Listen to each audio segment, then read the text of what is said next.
Born October 2nd, 1800, Southampton County, Virginia, enslaved Black American preacher Nat Turner led the effective sustained slave rebellion in U.S. history. This set off a new wave of oppressive legislation prohibiting the education, movement, and assembly of enslaved people and stifled pro-slavery, anti-abolitionist convictions that persisted in the region until the American Civil War. Born the property of a prosperous small plantation owner in a remote area in Virginia.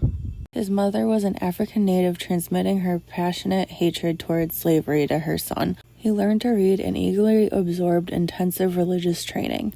By early 1820s, sold to a neighboring farmer of small means. The following decade, his religious adorer tended to approach fanaticism, and he saw himself called upon by God to lead his people out of bondage. He exerted such a powerful influence on many of the nearby enslaved men and women that they nicknamed him the Prophet. In 1831, after being sold again, this time to Joseph Travis, a craftsman, a sign in the form of an eclipse of the sun caused Turner to believe that the hour to strike was soon.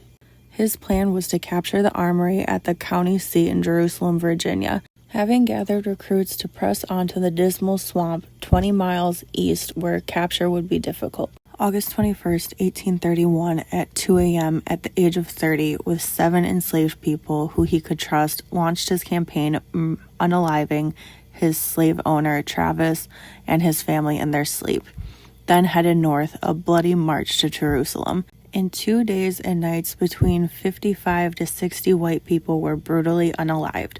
Turner's insurrection was handicapped by the small number of rebels. Turner estimated that between 50 to 60 people participated. Armed resistance from the local whites and the arrival of the state militia, 3,000 men, provided a crushing blow. Few miles from the county seat, insurgents dispersed and either unalived, captured approximately 100 African Americans, unalived white people in suppression of rebellion. Turner eluded his pursuers for 6 weeks but was finally captured, taken to Jerusalem, Virginia. In prison, he told his confession in the days leading up to his trial on November 5th, 1831, to his attorney Thomas R. Gray. Turner was found guilty and hanged on November 11th, 1831. The Confessions of Nat Turner was published a few weeks later. Turner's rebellion put an end to the white Southern myth that enslaved people were either content or too servile to mount an armed revolt. Southampton County, Black people came to measure time from Nat's Fray or Old Nat's War. Available evidence suggests that this tale had a gruesome appendix. Local doctors mutilated his corpse. Multiple sources say his head was separated from the rest of his body, which was skinned.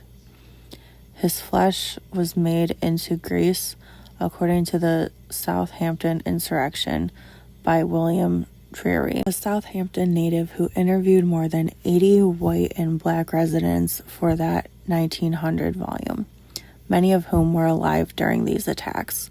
The sources disagree on the fate of Turner's corpse from the neck down. Dreary said a local doctor took possession of his skeleton. Another contemporary source remembered his headless body being buried.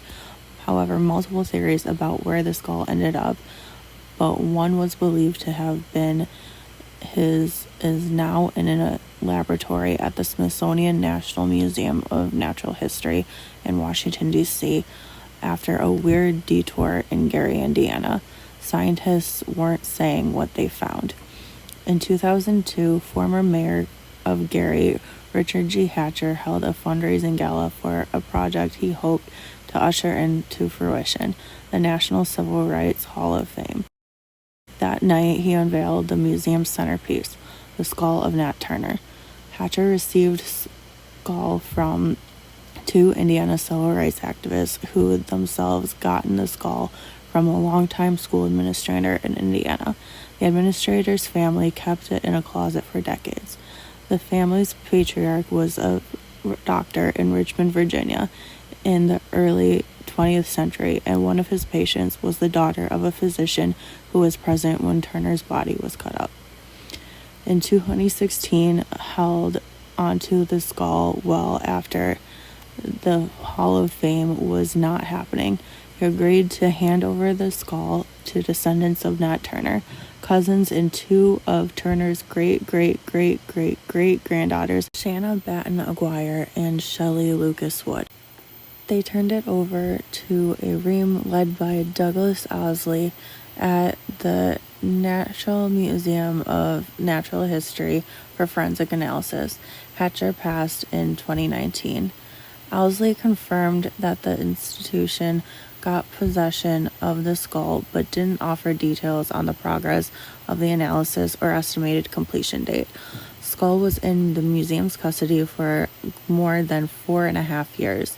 Historical record offers no straight answers. Turner got kicked in the head by a mule and had a scar on one of his temples that can help ID the skull. The skull at the National Museum of Natural History possibly shows sign of injury, evidence that the brain was removed from the skull forcefully, consistent with mutilation. Various reports on different skulls and locations to where the skull might be. In 1892, Roanoke Record city physician had a razor strap made from Turner's skin. The strap in a plain affair glued to a wooden back and has evidently seen service, although it is by no means worn out. Turner's ear was also kept as a curiosity somewhere in Virginia. In 1949, a man in Southampton County saw a changed purse with a label claiming it was made from Turner's skin. However, similar references in written and oral history about pieces of Turner kept as curiosities. Unknown if morbid relics were actually part of Nat Turner. Many enslaved and free people were killed in the wake of the rebellion, some trial and conviction, others vigilantes. Mutilation of their bodies was not unheard of. There are probably tens of thousands of remains of African-descended people in museums sitting on shelves, and that's an incredible injustice. The skull will be honored and respected no matter who it's linked to. Southampton and elsewhere, Nat Turner's rebellion sparked strong emotions. In the 40s and 50s in Southampton and elsewhere, Nat Turner's rebellion sparked strong emotions.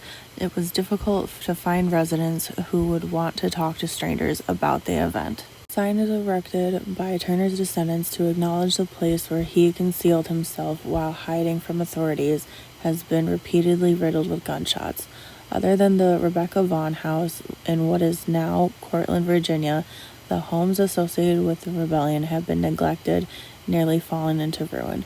The Richard Porter House, where rebels found the home's namesake had fled, was standing a few years ago, but today is a jumble of boards, bricks, and vegetation.